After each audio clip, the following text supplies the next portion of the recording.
भागने पर दुनिया भर के 3 अरब खिलाड़ी खुद को अचानक विशाल समुद्र के बीच पाते हैं। उनके पास केवल एक छोटी बेड़ा, राफ्ट और बेहद सीमित सामान होता है। सिस्टम संदेश: आपके पास एक मुफ्त 10 लगातार ड्रॉ का अवसर उपलब्ध है। जीवित रहने का मार्ग खतरों और चुनौतियों से भरा है। समुद्री धुंध और दुश्मन हर ओर मौजूद हैं, लेकिन खजाने और साथी भी आपकी प्रतीक्षा कर रहे हैं। अध्याय 1। शुरुआती 10। ड्रॉ ने छोटी बेड़ा को छोटी नाव में बदल दिया। नींद से जागते ही हान शिंग को ठंडी हवा का एहसास हुआ। उसका शरीर कांप उठा। धीरे धीरे उसने अपनी आंखें खोलीं, लेकिन अगले ही पल उसके चेहरे पर डर और हैरानी छा गई। चारों ओर केवल अंतहीन समुद्र था। लहरें लगातार उठ रही थीं और नमकीन हवा उसके चेहरे से टकरा रही थी। उसके नीचे अब लकड़ी की एक छोटी नाव थी जो लहरों के साथ डोल रही थी। हान शिंग की सांसें तेज हो गईं। यह क्या हो रहा है? उसने घबराकर चारों ओर देखा, लेकिन दूर दूर तक कोई इंसान दिखाई नहीं दे रहा था। सिर्फ अथाह समुद्र और अजीब सी धुंध। गेम? हान शिंग धीरे धीरे उठने की कोशिश करता है। तभी उसकी नजर दूर समुद्र में पानी को चीरते हुए आगे बढ़ रहे एक शार्क के पंख पर पड़ती है। उसका दिल जोर से धड़कने लगता है। समुद्र की लहरों के बीच वह काली परछाई लगातार घूम रही थीं, मानो किसी शिकार की तलाश में हो। अभी काफी दूर है, फिलहाल उस शार्क को नजरअंदाज कर सकता हूं। उसने खुद को शांत करने की कोशिश की और फिर अपना ध्यान नाव पर मौजूद सामान की ओर मोड़ा। वहां एक मछली पकड़ने वाला कांटा पड़ा था, लेकिन उससे बंधी रस्सी मुश्किल से 1 मीटर लंबी थी। पास में एक लकड़ी का बैरल था, जिसमें बड़ा सा छेद बना हुआ था। एक फिशिंग रॉड भी थी, मगर उसमें लाइन ही नहीं थी। नाव के कोने में जंग लगी कुल्हाड़ी पड़ी थी, जिस पर सूखे खून के निशान साफ दिखाई दे रहे थे, और उसके बगल में रखा था एक ब्रेड का टुकड़ा, जो पूरी तरह काला पड़ चुका था। हान शिंग कुछ पल तक चुपचाप उन सामानों को घूरता रहा। फिर उसके चेहरे पर कड़वी मुस्कान उभर आई। क्या मुसीबत है? उसने चारों ओर फैले अंतहीन समुद्र को देखा। मैं आखिर ऐसे कैसे जिंदा रहूंगा? उसे अपने परिवार के साथ बिताए गए कई खुशहाल पल याद आने लगे, विशेषकर वह यात्रा जब वे मेलबर्न से कैर्न्स गए थे ताकि ग्रेट बैरियर रीफ देख सकें। उस समय वे सब समुद्र में सर्फिंग और डाइविंग का आनंद लेते हुए घंटों हंसते रहे थे।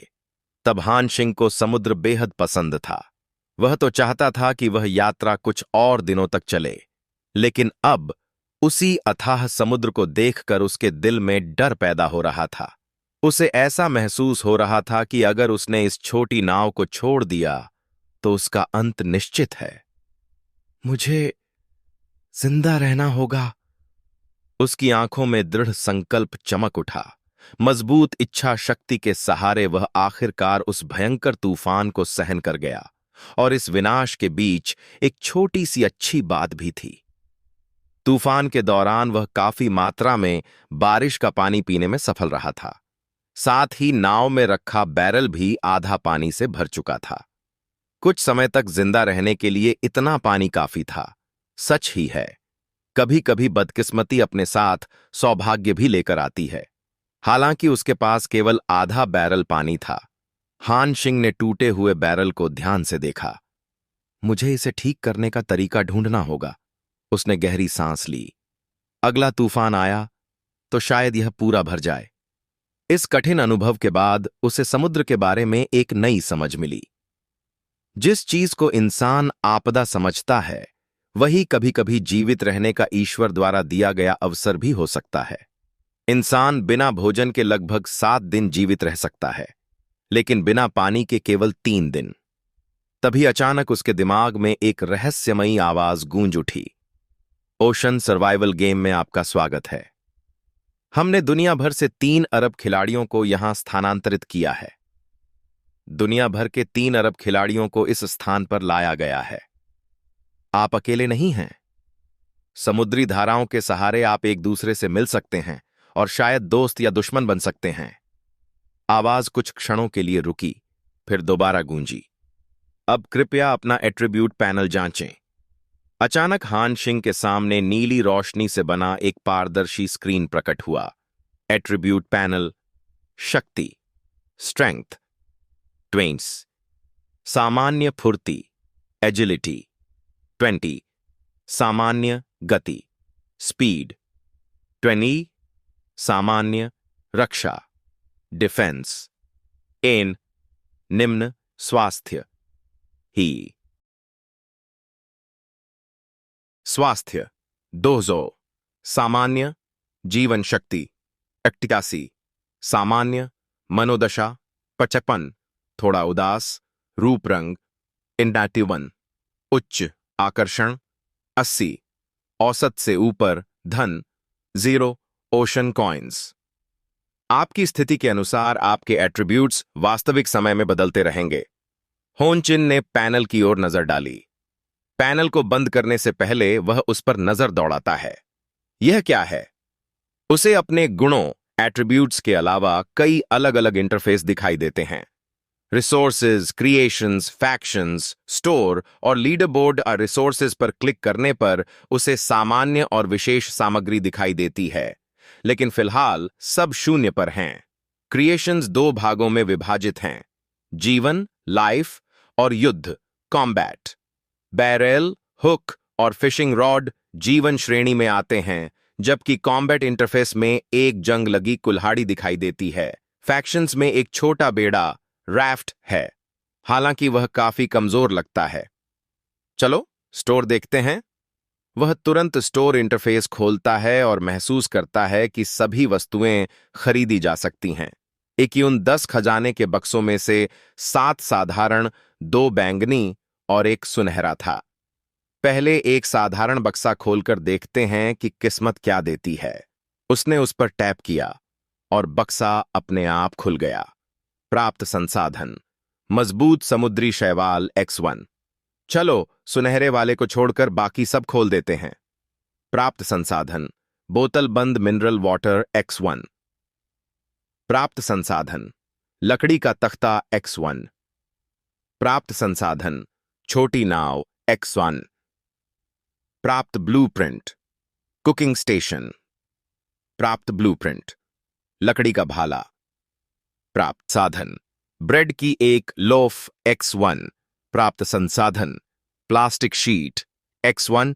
प्राप्त ब्लूप्रिंट: टेलीस्कोप X1। होनिंग ने उन वस्तुओं की ओर देखा जो बेड़े पर गिर चुकी थीं। वे सभी कार्डों का एक संग्रह थीं। उसने एक बैंगनी कार्ड उठाया और ध्यान से उसे देखा। उस पर एक छोटी नाव बनी हुई थी, जो उसके छोटे से बेड़े की तुलना में कहीं अधिक आरामदायक लग रही थी। उस पर एक पंक्ति लिखी थी: तुम्हारे भीतर के साहसी यात्री के लिए। छोटे मोटर से सुसज्जित यह नाव तुम्हें महासागर के किसी भी कोने तक ले जा सकती है। सिस्टम: मैं इस कार्ड का उपयोग कैसे करूं? प्रिय होस्ट, अपना ध्यान केंद्रित करें और तुम कार्ड को नियंत्रित कर सकोगे। उसके बाद कार्ड समाप्त हो जाएगा। ठीक है, मैं ध्यान लगाता हूं। होनिंग ने गंभीरता से अपने हाथ में पकड़े कार्ड को देखा और मन ही मन इच्छा की कि बेड़ा एक छोटी नाव में बदल जाए। छपाक! पानी में कुछ गिरने की आवाज से वह चौंक गया। उसने नीचे देखा और आश्चर्य से भर उठा। वह अब छोटी नाव के ऊपर खड़ा था। तो यह इतना आसान है। उसे एहसास हुआ कि पुराना बेड़ा अपने आप बिक चुका था और बदले में उसे 9 ओशन कॉइन्स मिल गए थे। अनुभव प्राप्त करते हुए उसने तुरंत बैंगनी टेलीस्कोप कार्ड उठा लिया। सिर्फ एक विचार के साथ उसके हाथ में एक दूरबीन आ गई। बुरा नहीं है, चलो देखते हैं दूर क्या है। जिज्ञासा से उसने दूरबीन उठाकर दूर समुद्र की ओर देखा। धीरे धीरे उसके चेहरे पर एक अजीब सा भाव उभरने लगा। मिस, मेरा ऐसा इरादा नहीं था। अध्याय 2। अगर मैं तुम्हें पति कहूं तो क्या तुम जवाब देने की हिम्मत करोगे? दूर उसे एक और खिलाड़ी दिखाई दी, एक लड़की। उस समय वह समुद्र में तैर रही थी, बिल्कुल जलपरी जैसी। वह लड़की थोड़ी शरारती थी, कभी गोता लगाती तो कभी बैकस्ट्रोक करती। होनिंग को बैकस्ट्रोक ज्यादा पसंद आया क्योंकि उसमें वह उसका पूरा चेहरा देख पा रहा था। अचानक दूरबीन के लेंस पर जानकारी उभर आई। नाम टोंगचुरान, उम्र 28, अब आलिया, रूप रंग 28 व्यक्तित्व बाहर से ठंडी, अंदर से जुनूनी। हान शिंग के होंठ फड़क उठे। उसे उम्मीद नहीं थी कि यह बैंगनी दूरबीन ऐसा कार्य भी कर सकती है। वाकई कमाल है। जब उसने फिर दूरबीन उठाई तो देखा कि लड़की छोटे बेड़े पर चढ़ चुकी थी और लकड़ी के बैरल से पानी पी रही थी। उसके बैरल में भी एक छेद था, जिससे साफ था कि सभी खिलाड़ियों की शुरुआती सामग्री एक जैसी थी। कुछ घूंट पीने के बाद उसने होंठ चाटे और महसूस किया कि पानी खत्म हो चुका है। रीजनल चैनल टोंगचुरान। कौन मुझे पानी की एक बोतल दे सकता है? मैं उसे पति कहने को तैयार हूं। टोंगचुरान। ठीक है, मैं तो बस मजाक कर रही थी। तभी होनिंग ने देखा कि सिस्टम में चैट चैनल भी था। सू जिंगमिंग, यंग लेडी, अभी हर किसी को पानी की बेहद जरूरत है। सिर्फ पति कह देने से शायद एक बोतल भी न मिले। लेकिन क्या तुम्हारे पास कुछ और है? हालांकि वह काफी दमदार होना चाहिए। दिलचस्पी है? टोंगचुरान। क्या तुम इंसान भी हो? मैं सच में प्यास से मरने वाली हूं। होनिंग ने मिनरल वाटर कार्ड उठाया और एक विचार के साथ वह असली पानी की बोतल में बदल गया। ढक्कन खोलकर उसने लंबा घूंट लिया और फिर चैट में संदेश भेजा। होनिंग, मेरे पास पानी की एक बोतल है, हालांकि मैं उसमें से पी चुका हूं। क्या तुम्हें अभी भी चाहिए? टोंगचुरान, इस वक्त ऐसी बातों की परवाह कौन करता है? जल्दी मुझे दे दो, मैं अपना वादा निभाऊंगी। होनिंग, यह संभव नहीं होगा। पहले तुम्हें अपना वादा पूरा करना पड़ेगा। टोंगचुरान, क्या तुम सच में आदमी हो? इतने अनिर्णायक? भूल जाओ, मुझे तुम्हारा पानी नहीं चाहिए। होनिंग, बिल्कुल, मैं आदमी हूं। चाहिए तो लो, नहीं तो मैं खुद पी लूंगा। शियाओ फोंगफोंग, पति, पति, पति, पति, पति। मैं विनती करती हूं, मुझे थोड़ा पानी दे दो, मैं प्यास से मरने वाली हूं। होनिंग के होंठ हल्के से ऊपर उठ गए। सचमुच समझदार लड़कियां भी होती हैं, मगर सोचता हूं यह शियाओ फोंगफोंग दिखती कैसी होगी। उसके बोलने से पहले ही टोंगचुरान बीच में बोल पड़ी। टोंगचुरान, तुम बदमाश औरत! क्या पति ऐसे कैजुअली कहा जाता है? शियाओ फोंगफोंग, पहले तुमने ही कहा था कि पानी के बदले किसी को पति बुलाओगी। टोंगचुरान, हां, मैंने पहले कहा था, लेकिन तुम इसे इतनी बार नहीं कह सकती। तुम तो बाजार का भाव ही बढ़ा रही हो। शियाओ फोंगफोंग, चुप रहो, मैं प्यास से मरने वाली हूं। किसके पास इन बातों का समय है? शियाओ फोंगफोंग, होनिंग, बाहर आओ, मैंने तुम्हें पति कह दिया है। अब पानी कहां?